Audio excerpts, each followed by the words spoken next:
માંગરોળ તાલુકાના કોસાડી ગામેથી પોલીસ પર હુમલો કરવા સાથે ગૌવંશના 3 ગુનામાં નાસ્તા ફરતા આરોપી અમીર અશરફ ભેડુને પોલીસે ઝડપી પાડી જેલના હવાલે કર્યો હતો। અધિક પોલીસ મહાનિરીક્ષક સુરત વિભાગના પ્રેમવીર સિંહની રાહબરી હેઠળ પોલીસ અધિક્ષક હિતેશ જોઈસર તેમજ વિભાગીય નાયબ પોલીસ અધિક્ષક બીકે વનાર સહિતના અધિકારીઓ દ્વારા માંગરોળ પોલીસ સ્ટેશન વિસ્તારમાં ગૌવંશના ગુનાઓને રોકવા તેમજ નાસ્તા ફરતા આરોપીઓને ઝડપી પાડવા માટે માંગરોળ પોલીસ સ્ટેશનના પીઆઈ એસઆઈ એચઆર પઢિયારને જરૂરી સૂચના તથા માર્ગદર્શન આપવામાં આવી હતી। જે અનુસંધાને માંગરોળ પોલીસનો સ્ટાફ પેટ્રોલિંગમાં હતો। તે દરમિયાન બાતમી મળેલ કે માંગરોળ પોલીસ સ્ટેશનના ગૌવંશના 3 ગુનાનો વોન્ટેડ આરોપી આમિર અશરફ ભૈડુ રહેવાસી કોસાડી ગામ તાલુકો માંગરોળ તેના ઘરની પાસે ઊભો રહેલ છે।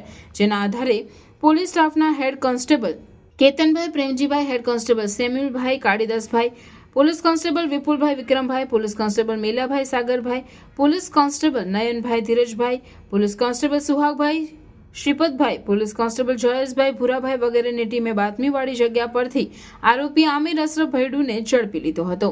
આરોપી વિરુદ્ધ નોગામા ગામેથી કતલ કરવાના ઈરાદે લાવતા ગૌવંશને પોલીસે કબજે લીધા હતા। તેમજ કોસાડી ગામે ગૌમાંસ ઝડપાયું હતું। તે અંગે પોલીસ પર હુમલો કરવા સહિત 3 ગુનામાં આરોપી સંડોવાયેલ હતો। હાલ પોલીસે આરોપી વિરુદ્ધ કાયદેસરની કાર્યવાહી કરી જેલ હવાલે કર્યો છે।